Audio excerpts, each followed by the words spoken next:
Hey, what's up, guys? It's Brendan from Best Life Weight Loss, and today's bike vlog, I want to talk about outsmarting your biggest critic, which, if you're doing it right, it's yourself. You're going to be your biggest critic, especially if you're starting your weight loss journey. You're going to be critiquing yourself the most, as it should be, And what can happen is, you mess up on your diet, you eat something you're not supposed to, you fub up your calories. Maybe in the same breath, you skip a day on your workout routine. I say try not to skip a day. Even if you feel like shit, a shitty workout is better than no workout. But one thing that can tend to happen, that does happen, is that we put ourselves down for that. And what can happen as a result of putting yourself down is, one thing can happen, is you completely stop and you kind of give up. It's happened to me in the past, where I've been on a diet routine, and one night I just fucking stuffed a bunch of salami in my mouth. Used to be a big hard salami fan, haven't had it in years. But that was something that broke my diet when I was like fucking 16 or something, and I always remember that shit, And I was like, oh fuck, I already fucked up the diet. And that was it, I would be done. You work out consistently, and then one day it's just like, I don't feel like going. And then, man, I didn't go, fuck it. And that's one thing that can happen by putting yourself down. Now, the second thing that can happen that is also bad is that you try and overcorrect. Oh, fuck, I ate too many calories today. I'm gonna not eat tomorrow. But then you don't eat. Now, you go to do your cardio, you go to do your workout, that suffers because you don't have the same amount of energy, And it can be the same thing with your workout. Oh, you skip the day for your workout, I'm gonna go twice as hard. It's good. It's good to fucking hit it and go hard and feel and get a good pump. But what you don't want to do is, number one, injure yourself. You don't want to go so hard to where you can't do it the next day unless you're fucking killing it. If you're doing like a full body workout, yeah, you could go crazy and not do it the next day. But what's going to end up happening for a lot of people, they're going to put themselves down, they're going to be upset, they're going to try and course correct, they're going to end up doing too much, and then not only are they going to skip the next day, they're going to end up skipping the next day and the next day, because I've done it. In the past, I've been there, where I'm like, oh, I skipped on this, and then you work out too much, you start skipping days, then you fall off. So, when you fuck up your diet, you're eating too many calories, you skip a day on your exercise, acknowledge that. Hold yourself accountable by continuing the course, by continuing okay, fuck, I fucked up. You note that, you log that, you express that you don't want it to happen again. The next day, you hit your diet, you hit the workout, you do your routine the same. No course correction, no less, no more. If you want to say, oh, I'm going to skip this snack, if you want to add an extra 5-10 minutes to a workout, that's fine. Minor course corrections is cool. You're holding yourself accountable, you're sticking to your workout. That is going to be more sustainable than you putting yourself down and not doing it, or putting yourself down and trying to do too much and overcompensating for not doing something. This whole idea of, it's called Best Life Weight Loss, because I want you to experience this and be healthy for your entire life. This is something I want achievable and to maintain for the rest of my life, It's not something that I ever want to fall back from. I was morbidly obese for fucking over 20 years of my life. And it's something I'm never going to forget. And it's something that's always in the back of my mind, the back of my head, clawing at me.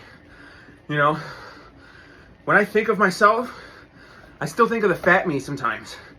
I look in the mirror and it surprises me still. 2 years later, I still get surprised sometimes when I look in the mirror and I don't see fat me. It's a great fucking feeling. And it's something that I wouldn't achieve if I would have, if I would have stopped You know, what's one of the biggest things I say is like, you can fuck up your diet all you want, but try and stay the course on the cardio. You know, I will admit, last night, I ate fucking Girl Scout cookies. I had like 6 of them hoes. Just completely destroyed my calorie deficit for yesterday, completely. I don't even want to tell you how many calories 6 cookies were. It's insane. I was feeling them. I looked at them. I just started eating them.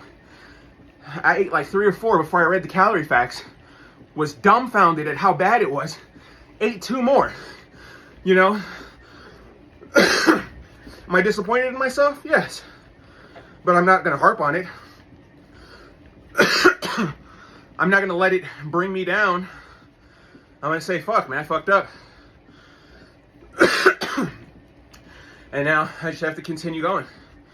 Today, I'm going to make sure my calorie deficit's on point. I'm going to make sure that I don't go overboard. I'm going to stay away from the break room at work that had those cookies.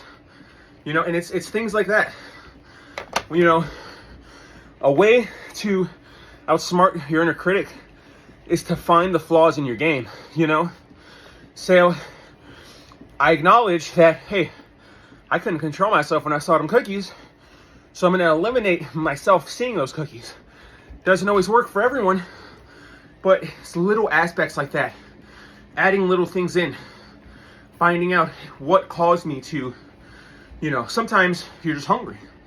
But sometimes it could be an underlying factor, whether it be a stressor, whether it be something going on at work, something in your mind, you know, you ate something. There could be so many different factors that can hinder you. And it's good that you can see those, acknowledge it. Every mistake is something you can learn from. Even the mistakes you make on your weight loss journey, because you can acknowledge, see how you made the mistake. So you know next time, so when you see the signs, you know, and it really makes a difference, acknowledging and seeing, hey, what am I doing? You know, I constantly talk about your mentality and your body. Your mentality is one of the most important aspects of this whole thing. How you view it, how you perceive yourself, how you perceive your body. And the second most important thing is how your body feels. Knowing your body, learning what your body needs and wants. The nutrients, the vitamins. Your body tells you all of that. It gives you signs and signals, lets you know what you're deficient in. You just have to figure it out. You have to train, you know, and living in a calorie deficit, doing your cardio, you're gonna get these results. You're gonna understand your body more. And once you get to a certain level, you're gonna be able to falter.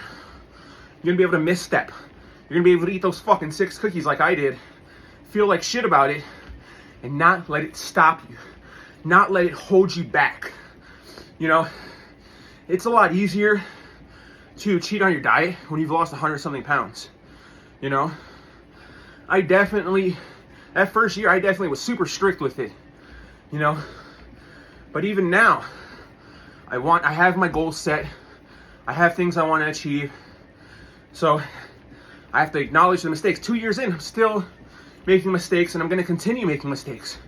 And that's okay. As long as you learn each and every time from those mistakes to help mitigate, to help continue your journey. You know, this is all about longevity, baby. It's about being here for a long time for your friends and family. You know, and being healthy for yourself and feeling good.